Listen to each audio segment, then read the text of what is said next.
What's up, geeks and gamers? It's Jeremy coming to you with another video, and today we're talking about The Last of Us Part 2, more leaked information on this disastrous game.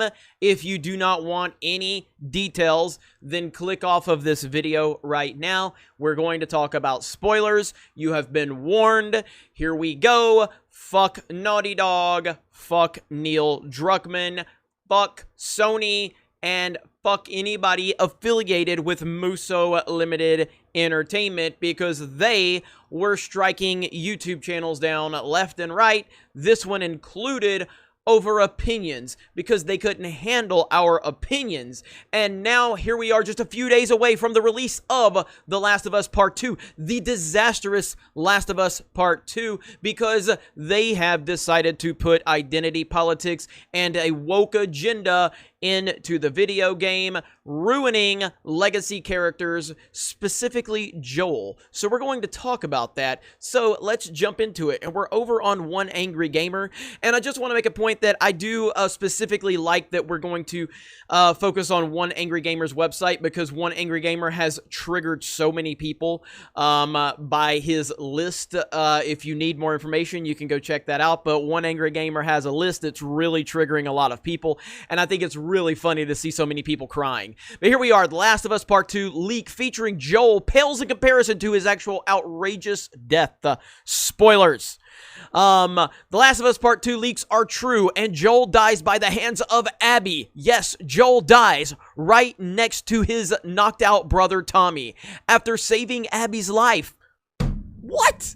This all unfolds after the Miller brothers show their friendly side to the group of unknown strangers after a tense run-in with a horde of clickers. First and foremost, a person with access to this game has shared the following clips. We're not going to play any of the clips. Do you hear me, Neil Druckmann? We're not playing any of the clips. So this is all going to be my words. Are you going to strike down my channel again because you don't like my opinion? Go ahead and try it. The first video up shows Abby and Owen plotting to get into the city of Jackson and somehow working out a method to get in said city to kill Joel. The scene that depicts a soy cuck joke of Abby wanting to shove its foot up Owen's ass sits below. After the city of Jackson is attacked, Joel and his younger brother Tommy help a lone wolf, Abby, from a horde of clickers. The trio manages to ward off a slew of infected despite running low on ammo. After that, they make it to the building to commandeer horses while making a narrow escape. The three end up leaving to Abby's hideout up north. You can view the footage right here, and this is the footage. I'm not going to play it. I'm Tommy. This is Joel. Joel saves your ass. Clearly, he ain't that bad, the bad person you think he is, but fuck it. You're a freak of nature, and you can do whatever you want. After riding for some time to Abby's place, which is about a few hours away, Joel and Tommy let their guards down and introduce themselves by offering up their given names to the group of strangers. Why? Why?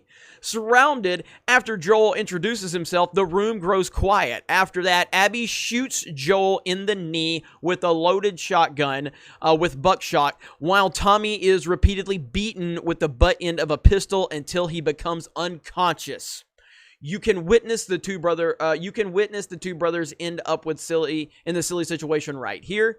And so that is that we've all seen a lot of these images, the still images. The next video that is likely taken down by now reveals Ellie trying to get to the hideout to help Joel and Tommy. Ellie ends up making it to the place, but her weapons are disarmed as she's pinned down by Abby's group and forced to watch Joel succumb to his death by the expert golfer. No reason why I have golf games going on behind me, by the way, and the video has been taken down. If you can't see the video that sits above, you can check out our list of images from it right here, and these are some of the images. And lastly, the sequel to the 2013 game by Sony and Naughty Dog released worldwide on PS4 June 19th, 2020.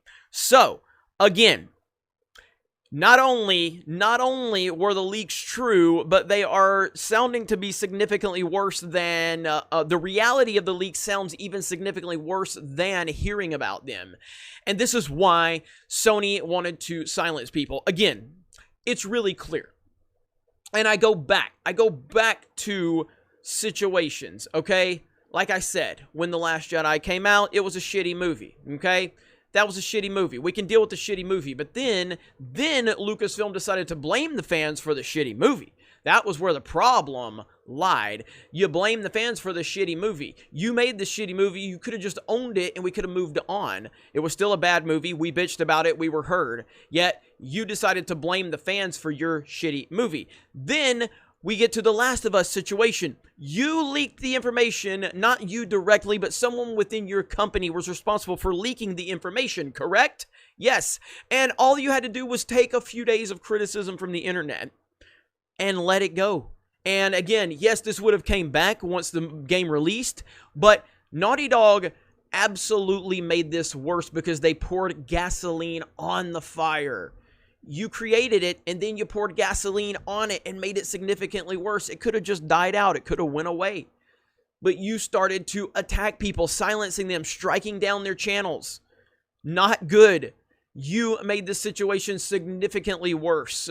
But now the reality of the situation is about to bite you in your ass because the people that are out there, and I feel bad for their people out there that haven't been paying attention to the details, that are genuinely fans of this franchise, that are genuinely fans of these characters, and they're going to experience this, and they're going to be completely devastated by this disaster because you've allowed Anita Sarkeesian to get involved with your company. Okay?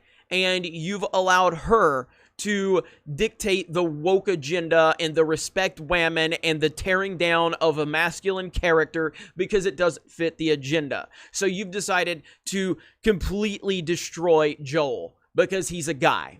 Bullshit. And you struck down channels. And I will never forgive you for that. Not in a million years will I ever forgive Naughty Dog for their blatant disrespect and abuse of the copyright system. So, The Last of Us 2 is going to sell well. This is a game that the first one sold like 15, 17 million copies. I can't remember how much. It's an all-time great game in terms of the sales, in terms of the reviews, and people love the game. I very much enjoy this game, the first one. But now you have decided to push identity politics into your game, and the fans are going to be heard. I cannot wait for all of this to just come crumbling down on you, Neil Druckmann. You deserve it. You're a piece of shit. You're not a good person. You try to take people's livelihoods away simply because they had an opinion you didn't like. You've listened to Anita Sarkeesian poison your mind, and you've went down this woke rabbit hole, and you're going to feel the wrath of fandom, rightfully so, because you have betrayed your fans.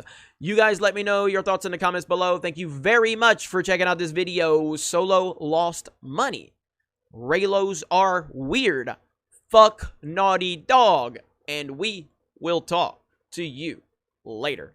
What's going on, everybody? Just want to tell you about geeksandgamers.com. That is our website. We have recently rebranded and rebuilt our website, and it is much more interactive than it used to be. So if you are interested, please go over to geeksandgamers.com, create yourself a profile.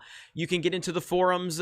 You can have discussions with other people within the Geeks and Gamers community. On your profile, you will have your own personal blog. You have a private message system, a friends list, and there are groups that we are creating. Right now, we only have 2 groups. One group is the group that you are placed in when you create an account, and that gives you the access to the forums and commenting on articles and everything like that, and that is free. The other group is the premium subscriber group. That is where we are moving our attention to in terms of a Patreon type of structure. So if you're interested in that, please, and it's $10 a month, so not a whole lot there. You can give more if you choose to, but it's a minimum of $10, and we are working on a schedule for all of our premium members. We're also working on a specific forum exclusive to premium members, and then certain little icons that you can have next to your name when you're in the forums to represent that you are a premium member. So thank you all for the support. I'm very proud of my team. I'm proud to see so many conversations going on in the forums. It's really exciting, and I thank you all for the support. Have a great day, and we'll talk to you later.